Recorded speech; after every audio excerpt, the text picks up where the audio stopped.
Islamic Studio, like, comment and subscribe.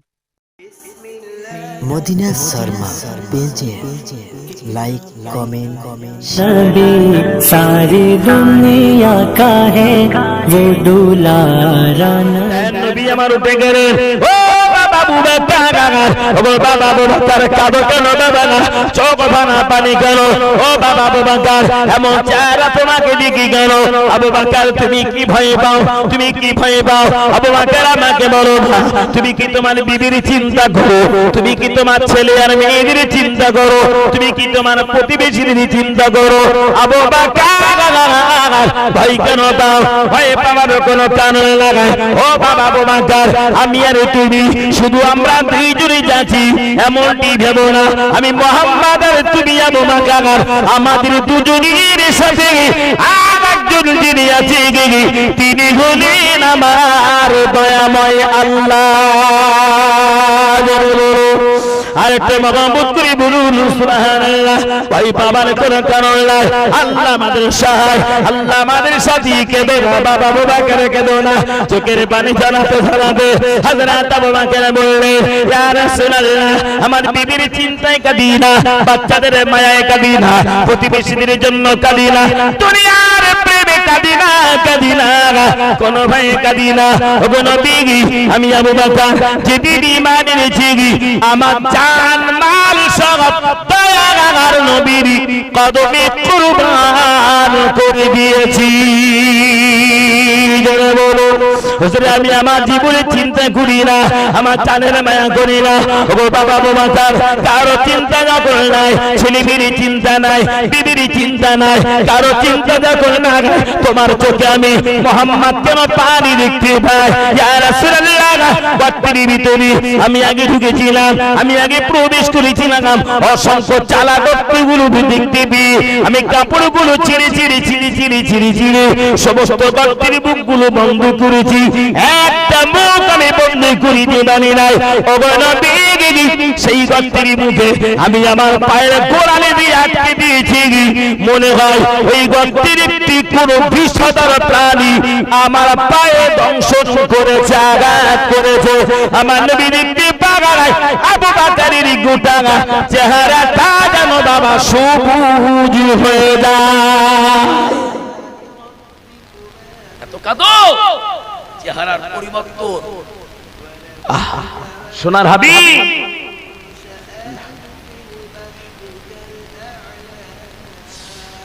Muhammad রাসূলুল্লাহ সাল্লাল্লাহু আলাইহি ওয়াসাল্লাম আমার নবী বলছে আবু বকর দেখি তোমার পা দেখি রাসূল আবু বকরের পাটা নিয়ে দেখলেন পায়ের তলায় একটি বিষধর সাপ দংশন করেছে টপ টপ টপ টপ করে রক্তগুলো ঝরে যায় গোটা চেহারাটা রক্ত শূন্য হয়ে যায় গোটা চেহারাটা রক্ত শূন্য হয়ে যায় আমার নবী বললেন আবু বকর সাপের বিষ তোমার চেহারায় সব থেকে ছড়িয়ে গেল এত তীব্র জ্বালা এত যন্ত্রণা এতক্ষণ ধরে কেমন করে সইতে পেরেছো আমাকে আগে কেন ডাকলে না আমাকে একটাবার আগে কেন বললে না বাবা এতক্ষণ তুমি কেমন করে ধৈর্য ধরেছো আমার নবী জিজ্ঞাসা করে হযরত আবু বকর সিদ্দিক রাদিয়াল্লাহু তাআলা আমার নবীকে যখন ডিকি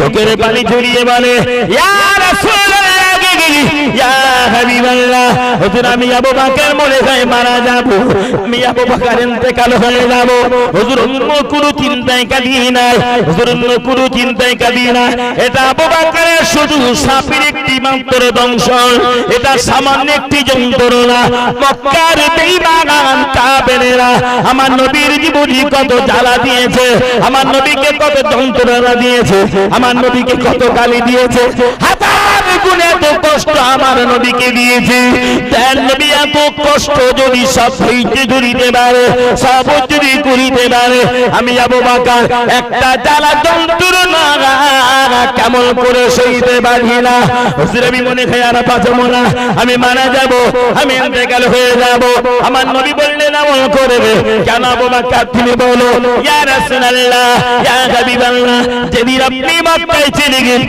একদিন গোপনে আপনি আমার ভালিজি বলেছিলেন মুহাম্মদ বাবা আবু বকর আল্লাহ পাকের হুকুম হলো মুহাম্মদ মদিনা থেকে চলে যাবে হিজরত করে মদিনাতে। যেদিন আমি মদিনায় চলে যাব আমার সফর সঙ্গী বাবা আবু বকর তুমি হয়ে যাবে। ইয়া রাসূলুল্লাহ তামাম চারিদিকে আমার নবীর দুশমন কাফেররা তারা চিরিরি তল্লাশি করে। আর যদি মদিনা আমার না যাওয়া হয়, নবী সাহাবী যদি না যাওয়ার সাথে যদি না যেতে পারে, আমি আবু বকর ছাড়া আমার নবীর কাছে আর কে আছে? আমি আবু বকর ছাড়া আমার নবীর পাশে আর কে আছে? বেঈমান কাফিররা আমার নবীকে যদি দেখতে পায় আর আবু বকর যদি তখন না থাকে, আমার নবীর জানে কত কষ্ট দিবি, আঘাত দিবে। আমি আবু বকর ইন্তেকালের পূর্বে নবীকে যদি একটু মদিনাতে পৌঁছে দিতে পারিতাম, আবু বকরের কলিজা ঠান্ডা হয়ে যেত। আর একটু মহব্বত করি বলুন সুবহানাল্লাহ। নবী আমার আবু বকরকে ডেকে বলেন, আবু বকর কোথায় কেটেছে? হযরত আবু বকর পা দেখালেন, পা দিয়ে বাবা রক্ত গল গল গল গল করে গড়িয়ে যায়, গোটা চেহারাটা রক্ত শূন্য জল বাবা হয়ে যায়। সোনার নবী, তার নবী, বিশ্ব নবী মুহাম্মদ রাসূলুল্লাহ সাল্লাল্লাহু আলাইহি ওয়াসাল্লাম আবু বকরের সে পায়ের ক্ষত জায়গাটা জুড়ে রাসূলুল্লাহ তার মুখের লালা আবু বকরের দংশনের জায়গায় লাগিয়ে দিয়েছে। আমার নবীর গালের থুতুর বরকতে হযরত আবু বকরের গোটা দিগরি পিগে গেছে, আমার আল্লাহ সব পানি করে দেয়। আরেকটু মহব্বত করে বলে, আরেকটু মহব্বত করে বলে, আমার নবীর থুতুর এত মর্যাদা, এত মর্যাদা। এই তো ভালোবাসা। হুজুর আপনার পায়ে একটা কাটা ফুটবে, আবু বকরের জীবন থাকতে এটা কখনো মেনে নিতে পারে না। আমি জীবনটাও কুরবান করেছি আপনার জন্য, আমার অর্থ সম্পদ মালমাত্রা যা সব আপনার কদমে দিয়ে দিয়েছি। আমি আবু বকর কিচ্ছু বুঝি না, শুধুমাত্র বুঝি মুহাম্মদুর রাসূলুল্লাহ। একটু সুবহানাল্লাহ জোরে বলেন। আমি শুধু বুঝি আপনাকে, আর কিচ্ছু বুঝি না। এই তো ভালোবাসা, এই তো প্রেম। হুজুর আমাকে এত ভালোবাসেন, এত মহব্বত করেন, এত প্রেম করেন, সর্বক্ষেত্রে বারবার আপনি আগে বলেন আমার আবু বকর কোথায়, আমার আবু বকর কোথায়? সুবহানাল্লাহ বলেন। আর একটু মহব্বত করে বলেন। কথা প্রসঙ্গে দৃষ্টান্ত একটি ছোট্ট কথা বলতে হয়। মদিনার মসজিদে নববীতে, আমি দুনিয়ার কথা বোঝানোর আগে বলি, মসজিদে নববীতে হযরত বেলাল যখন আজান দেন, আবু বকর সকলের আগে হাজির হতেন। সকলের আগে আবু বকর হাজির। বেলাল আজান দিয়েছে, আমার নবীর পিছনে নামাজ পড়বো, মানে সাহাবীদের ভিতর থেকে আবু বকরের আগে আর কেউ পৌঁছাতে পারে না। আবু বকর এত ফাস্ট ছিলেন, এত দ্রুত ছিলেন। অথচ মসজিদে নববীতে একদিন আসরের আজান দিয়েছেন হযরত বেলাল। तमाम সাহাবী এসেছে, জামাত শুরু হবে, রাসূল ইমামতি করবে। ডাইনে বামে চারিদিকে তাকালেন, অনেক সাহাবীকে দেখলেন, আবু বকরকে দেখতে পেলেন না। আবু বকরকে দেখতে পেলেন না। মদিনার মসজিদে নববীতে বাবা রাসূলুল্লাহ সাল্লাল্লাহু আলাইহি ওয়াসাল্লাম জামাত আদায় করেছেন, আমার নবী ইমামতি করেছেন। জামাতে পড়ে হযরত আবু বকর শামিল গেছে, আসরের নামাজ আদায় হয়ে যায়। সাহাবীদের দিকে মুখ ফিরিয়ে বাবা আমার নবী বসে গিয়েছে। নবী আমার তাকাতাকি করে বললেন, আমার আবু বকর কোথায়, আমার আবু বকর কোথায়? হযরত আবু বকর উঠে দাঁড়িয়ে বললেন, লাব্বাইক ইয়া রাসূলুল্লাহ, লাব্বাইক ইয়া হাবিবাল্লাহ। হুজুর আমি আবু বকর হাজির। ও আবু বকর, এদিকে এসো বাবা, এদিকে এসো বাবা। আবু বকর, হযরত আবু বকর আমার নবীর কাছে কাছে এসে গিয়েছে।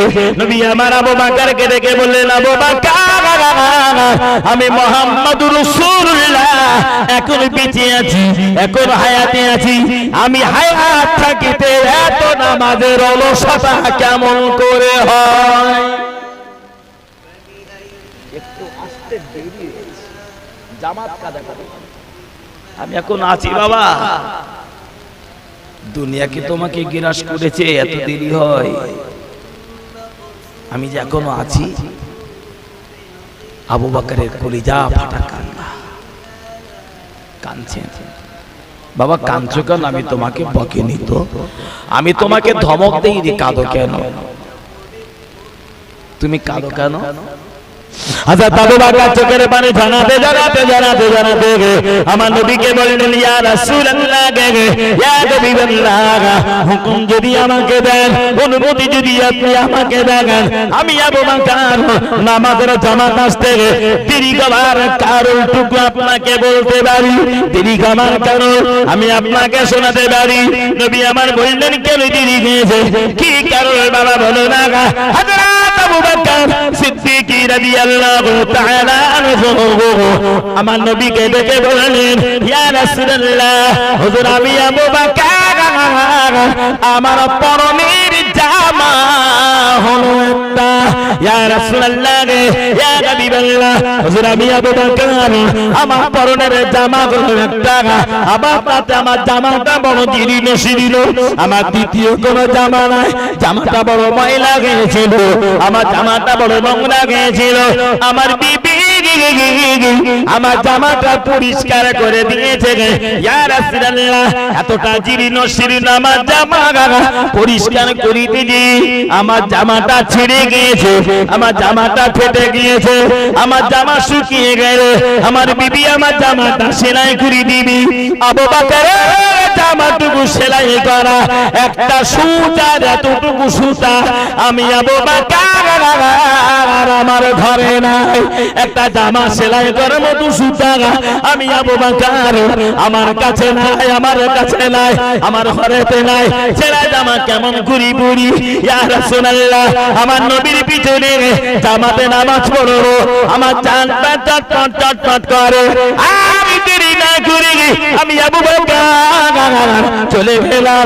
আমার ঘরের পাশে ছিল একটি খেজুর গাছ, ঘরের পাশে ছিল একটি খেজুর গাছ। নবী সেই খেজুর গাছের কয়েকটা পাতা আমি আবু বকর ছেড়েছি, সেলাই করার মতো সোজা নাই। খেজুর গাছের পাতা নিয়ে ঘরটি প্রবেশ করলাম, আর সেই খেজুরের পাতা দিয়ে আমি আবু বকরের জামা সেলাই করে সেই জামা পরে আমার নবীর পিছু দিয়ে জামাতে নামাজ পড়েছি। ও নবী, আমার জামা সেলাই করিতে দেরি হয়েছে।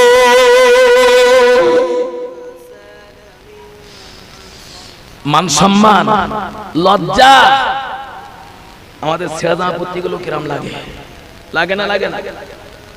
আর আবু বকর জামা সেলাই করতে কি দিয়ে? খেজুর গাছের পাতা এরকম ধরে এইভাবে পুড়ে দিয়ে এখানে একটা পাতা গেরো পাতা, এখানে যদি পুড়ে আবার একটা গেরো পাতা। দুনিয়ার কোনটা বলা একটা জামা পড়বে? নবীর প্রেম মোহব্বত। হুজুর আমার এই কারণে বড় দেরি, আমার একটা ছাড়া দুটো হাত তো জামা নেই, তাতে আবার জীর্ণ শীর্ণ জামা, ছেঁড়া ফাটা। রাসূল আবু বকর কত মহব্বত করতেন, এত ভালোবাসতেন। আগে আমার আবু বকর কোথায়? আমার আবু বকর কোথায়? আন্তরিকতা। সেই আবু বকর দেখছে আমার নবী মসজিদে নববীতে রাগান্বিত অবস্থায়, ওটা চেহারাটা লাল। এই কথা বলছিলাম না? কথা বলে আমি এই কথা আপনাকে বলছি না। খুব আস্তে আস্তে করুণ সুর আবু বকর বলছেন, হুজুর আমি আবু বকর আপনাকে রাগান্বিত অবস্থায় দেখছি, আপনি আমার কোনো ব্যবহারে কষ্ট পেয়েছেন, একটু কি আমাকে বলবেন? একটা আসামি যেভাবে কথা বলে, আসামির কণ্ঠ তো উচ্চস্বরে হয় না, খুব করুণ সুরে, আপনাকে রাগান্বিত অবস্থায় দেখছি, আপনি এত রেগে আছেন, একটু আমাকে বলবেন। হযরত আবু বকর যখন বাবা আমার নবীকে জানতে চেয়েছে, আমার নবীকে যখন জিজ্ঞাসা করেছে, আমার নবী তখন ডেকে বলেন, ও বাবা আমি রাসূলুল্লাহ, কেন বাবা এত রাগান্বিত, কেন আমার চেহারাটা ঘেমেছে, কেন আমার চেহারাটা বাবা লাল হয়েছে, সব বাবা তোমাকে বলিব, আগে আমি মুহাম্মদ রাসূলুল্লাহ, আমাকে বাবা আগে শোনাও, কিয়ামতের কঠিন দিনে হাসরের মহা ময়দানে আমি রাসূলুল্লাহ কি তোমাদের সুপারিশে উপযুক্ত হব না? বাবা কিয়ামতের মহা ময়দানে আমি মুহাম্মদ কি তোমাদের সুপারিশ করিতে পারব না?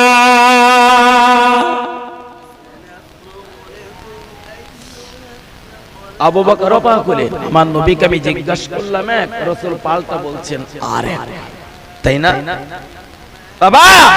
মুহাম্মদ কেন গিয়েছে জানতে চাও, আগে আমাকে বলো, আমার উম্মতের জন্য তোমাদের জন্য সুপারিশের উপযুক্ত কিয়ামতের মাঠে আমি মুহাম্মদ কি নই? আল্লাহ কি আমাকে সুপারিশের দায়িত্ব দেবে না? হযরত আবু বকর বলছেন, হুজুর কিয়ামতের মাঠে বিচার করবেন আল্লাহ, আর আল্লাহ শুধুমাত্র আপনাকে সুপারিশের দায়িত্ব দেবে। সুবহানাল্লাহ। আল্লাহ আপনাকে সুপারিশের দায়িত্ব দেবে, শুধু দায়িত্ব দেবে তা নয়, আপনি যার জন্য সুপারিশ করবেন আমার আল্লাহ আপনার সুপারিশ কখনো ফিরিয়ে দেবে না, মহান আল্লাহ কবুল করে তাকে জান্নাতের মানুষ বানিয়ে দেবে।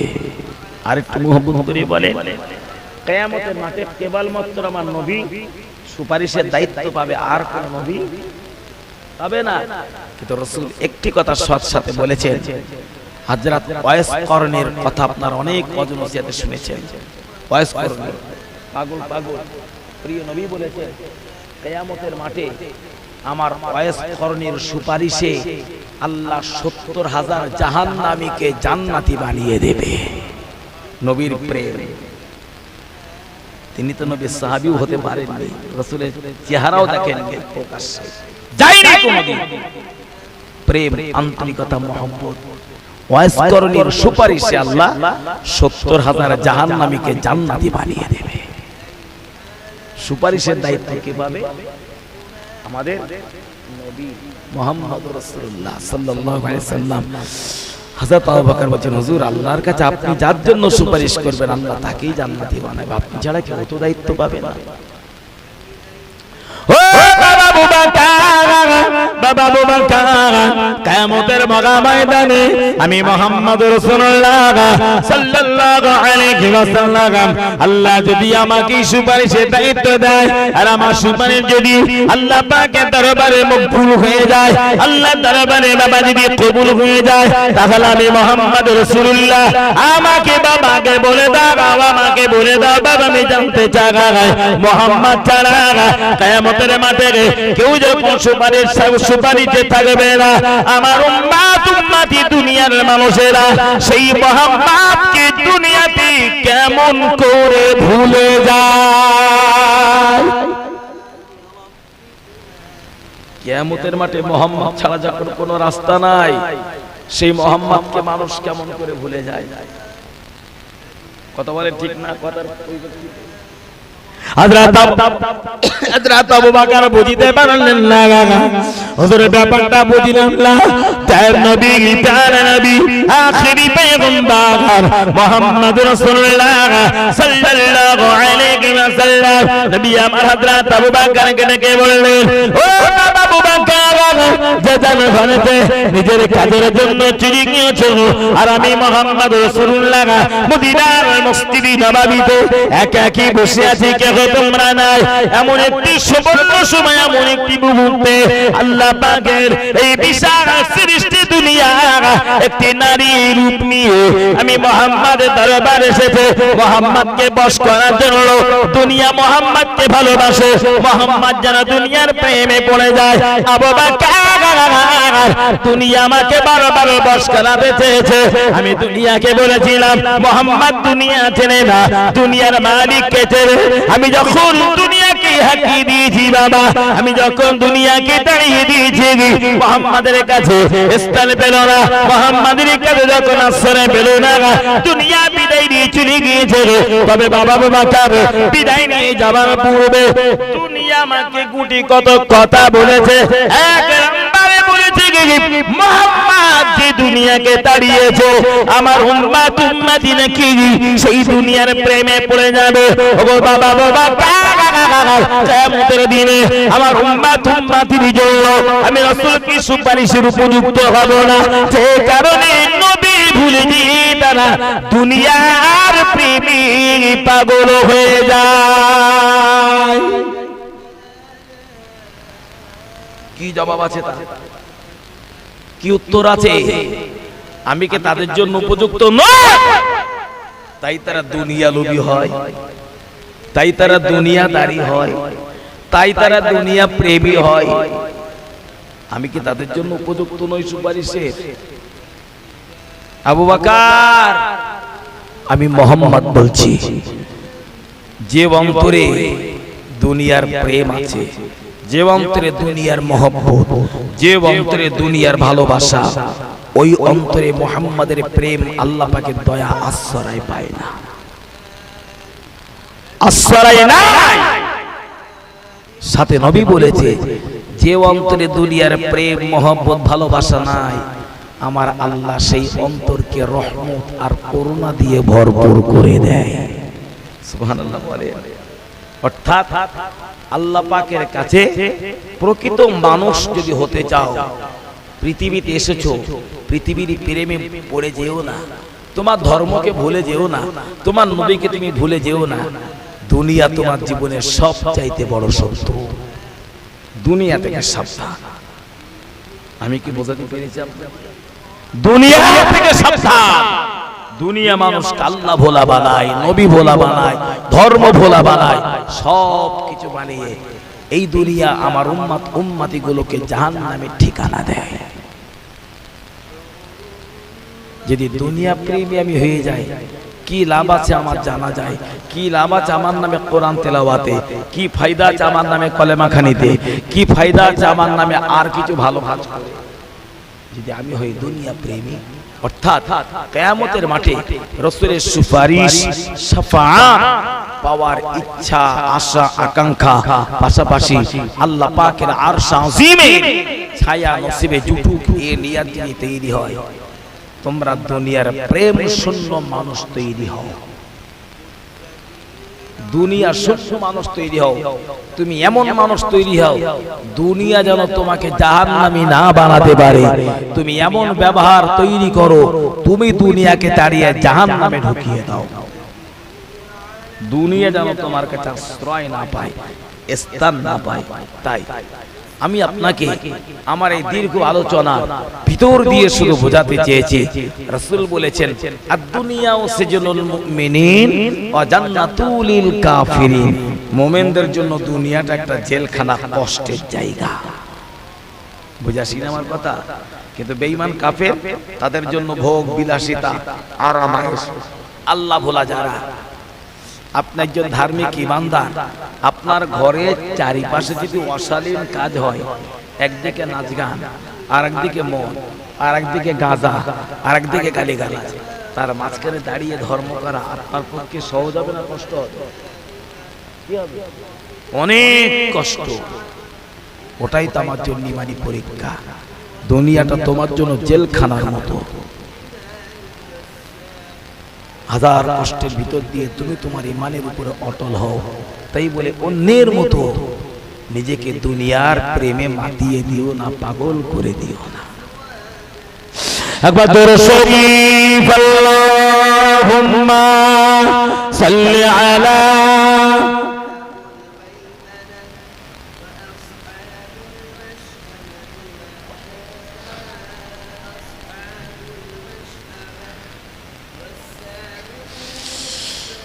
اللهم صل على سيدنا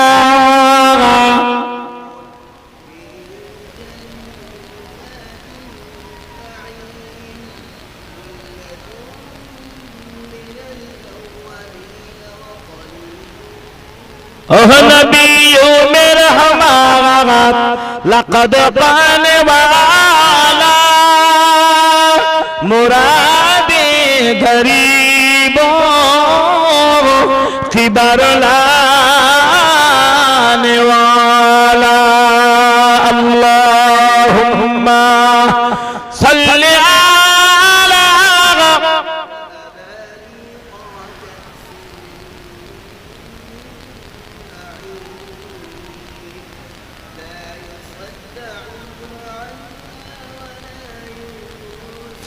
इश्क महबूब खुदा जिस दिल में हासिल नहीं लाखों मोमिन मगर ईमान मेरे कामिल नहीं अल्लाहुम्मा